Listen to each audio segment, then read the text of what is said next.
How's it going, everyone, and welcome back to our League of Legends Top 5 Plays for another episode full of highlights submitted by you wonderful folks out there. In this series, we see a lot of the same champions because of their playmaking abilities, so for this video, I tried my best to change things up and give some new champions a chance to be featured. On that note, let's get things rolling with our number 5 play from Simply Faded on Aurelion Sol, who's pushing mid when the enemy team come in from the backside. The stun goes out, connecting onto Nautilus to somewhat stuff the engage, and then he expands his passive and dishes out damage with his AD carry. Voice of Light pushes and groups him at the perfect range, and when the timing's right, he flashes so that his W finishes MF and Evelyn back to back. Things keep on rolling with a catch on the crank from the Star Surge stun, taking him down for the quad. With no damage left in the enemy team's tank, nothing's gonna stop this dragon from getting the Pentakill and winning the game after being sandwiched and forced into a 4v5.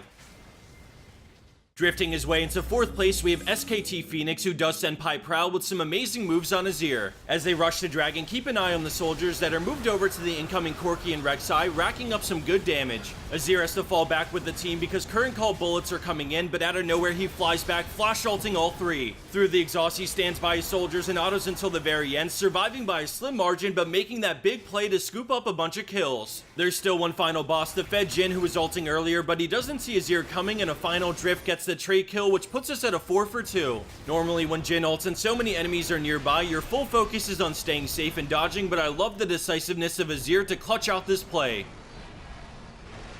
We all know how hard it is to play certain champs while behind, and Lee Sin might be one of the hardest, so keep that in mind because in our next play, he's very underleveled. These things can and do happen to everyone, but it's how you adapt your mindset that's key. Let's get into the play because Lee and Ryze are completely outnumbered while trying to defend, but he decides to sack his own teammate to the beast so that he can get the jump on Jax. Lulu barely drops turret aggro, so he tries to finish her off and gets denied by summoner heal, but no matter because he uses Jhin to send Lulu airborne, getting both kills back to back. Pantheon beelines it towards him with passive ready, but a resonating strike into a media flash makes it so he can't combo the stun with Heartseeker strike, and is forced to chuck the spear, which isn't enough. With Nami close by, he confidently walks up and lands another Sonic Wave, activating it to take down the Fed Pantheon and level up for a 3rd time in this one play. Coming up next in today's lineup, we have an awesome play sent in by Painters, who's playing Taliyah in this match. She's the first one to respawn after her team got ace, and as you might have noticed on the minimap, her opponents are rushing Baron. The moment she gets into range, she casts Weaver's Wall and cruises on in towards the Baron to first get vision instead of suicide diving into the pit. Because the enemy team can stack behind the Baron to block her Q, she decides to ditch the idea of going for the steal and wraps around the wall, comboing the enemy tank while connecting every shard onto Sona for the double. Another volley forces Zed to flash away, but a final auto gets the kill, and then she eased Misfortune for the quad. She lost Baron to smite, but the chase is on and she channels a full Q into Olaf, landing seismic shove, and then almost another entire threaded volley for some great damage. With his ult finally over, Fiora starts to close the gap, and when the slow lands on Olaf, it's lights out from another WQ combo to get Taliyah the Penta.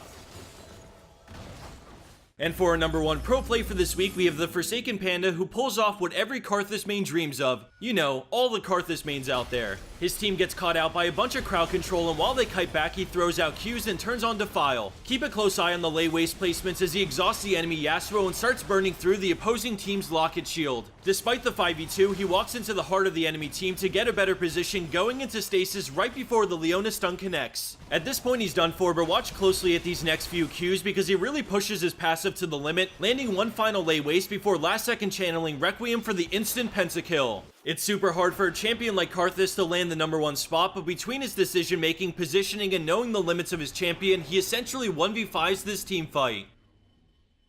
And for our bonus, we have a genius steal from none other than League's brainiest champ, played by Box of Friends. He has a hunch the enemy team is doing Elder, but he doesn't have vision, so he launches over his turret, gaining vision just in time to be able to time the grenade and get the steal. I always love seeing creative stuff like this, so props to Heimer for the quick thinking and perfect execution. Real quick, before we wrap up the video, I wanted to give a shout out to our friends over at LoL Weekly, which is a community Facebook page that focuses on League content. They've been sharing some of our videos, and before they even did that, I was a big fan of the page, so I wanted to thank them and show a small sample of some of the stuff you can find over there. These guys post multiple times a day, and it's never garbage content, so if you want to check out some of their stuff, I'd highly recommend visiting the description box for a direct link, or by just googling LoL Weekly.